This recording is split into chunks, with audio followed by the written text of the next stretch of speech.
Hello बच्चों, चलिए इस क्वेश्चन को सॉल्व करते हैं। क्वेश्चन बोल रहा है consider two identical metallic spheres of radius capital R, each having charge capital Q and mass small M.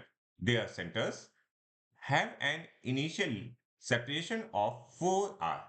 Both the spheres are given an initial speed of u towards each other, the minimum value of u, so that they just touch each other, कि वो एकदम क्या करें, उसको touch कर पाए। तो क्या सिचुएशन है, देखिए हमारे पास एक स्फीयर ये है और दूसरा स्फीयर ये है।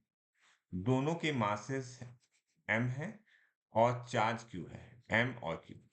ठीक है, इन दोनों को हमने डिस्टेंस जो है, इनिशियल जो डिस्टेंस है, हमने उनको 4r डिस्टेंस पर रखा हुआ है और इनको हमने मिनिमम वेलोसिटी u दे दी towards each other. Okay, towards each other. अब इस केस में हमको मिनिमम वेलोसिटी दी गई है, तो जस्ट वो क्या करें, एक दूसरे को टच कर पाएंगे। यहाँ पर बोला भी है जस्ट टच ईच अदर, मतलब जो हमारी फाइनल कंडीशन हुई वो कुछ ऐसी है।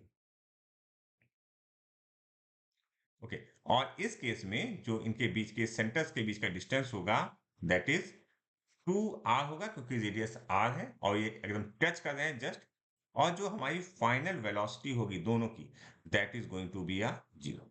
क्लियर हो गई बात? अच्छा, यहाँ पर जो एक मिनिमम वाली बात लिखी है उसकी वजह से हम ये कह सकते हैं कि वेलोसिटी जस्ट वहां पर टच करते ही 0 हो जाएगी। अब यहाँ पर दो चीजें लग रही हैं, दैट इज ग्रेविटेशनल फील्ड और इलेक्ट्रिक फील्ड, और उसकी वजह से एनर्जीज लग रही होंगी। ओके, तो हम यहाँ पर एक्चुअली में एनर्जी कंजर्वेशन के बारे में बात करेंगे। हम लिखेंगे mechanical energy initial is equal to mechanical energy final. अच्छा, मैकेनिकल एनर्जी इनिशियल क्या होगी और मैकेनिकल एनर्जी फाइनल क्या होगी? तो इनिशियली उसके पास काइनेटिक एनर्जी दोनों मासेस के पास, तो हम लिखेंगे 1/2 एम यू स्क्वायर। ठीक है, अच्छा इस केस में एक बार आप फिर से लिख दें या आप इसको 2 से मल्टीप्लाई कर दें, क्योंकि दोनों का आपको लिखना है। ओके, अब उसके बाद समझने की कोशिश कीजिएगा। यहाँ पर हमारे पास इलेक्ट्रिक फील्ड की भी पोटेंशियल एनर्जी है और ग्रेविटेशनल फील्ड की भी है, तो हम लिखेंगे प्लस इन ब्रैकेट, ओके, कि Q square upon 4r। Okay, और ग्रेविटेशन की वजह से जो हमारी एनर्जी होगी दैट इज एन अट्रैक्शन, तो वहां पर माइनस का साइन हम लोग यूज करेंगे, minus G M square upon 4r।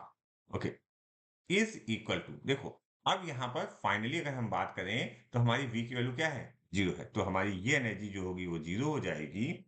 Okay, plus, अच्छा अब इलेक्ट्रोस्टैटिक पोटेंशियल एनर्जी जो कि यहाँ पर 4r था, अब यहाँ पर जो होगा वो 2r हो जाएगा, तो आप लिखोगे k Q square upon 2r। Okay, minus G M square upon 2r।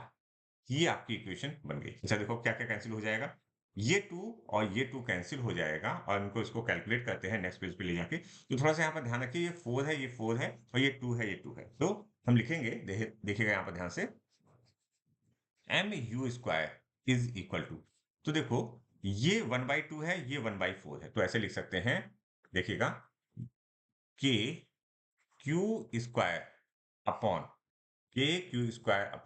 r।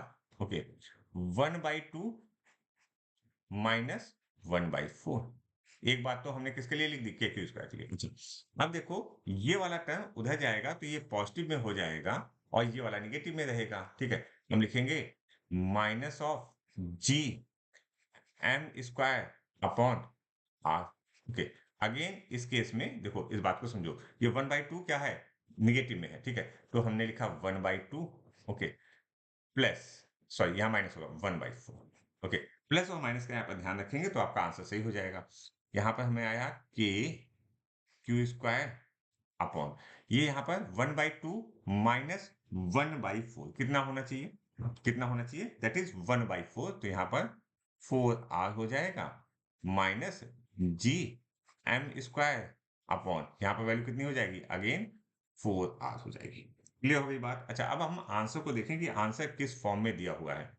Answer दिया हुआ है के क्यू स्क्वायर जी एम, अच्छा, और 4r को 4mr को, तो ठीक है, ये हुआ एम यू स्क्वायर, तो हमने कहा u इज इक्वल टू, मैं 4 को बाहर ले लेता हूं और k को बाहर ले लेता हूं और क्यू स्क्वायर को हम लोग बाहर ले लेते हैं। हमने लिखा, ध्यान से देखिए, k Q square upon m into 4r, okay, in bracket.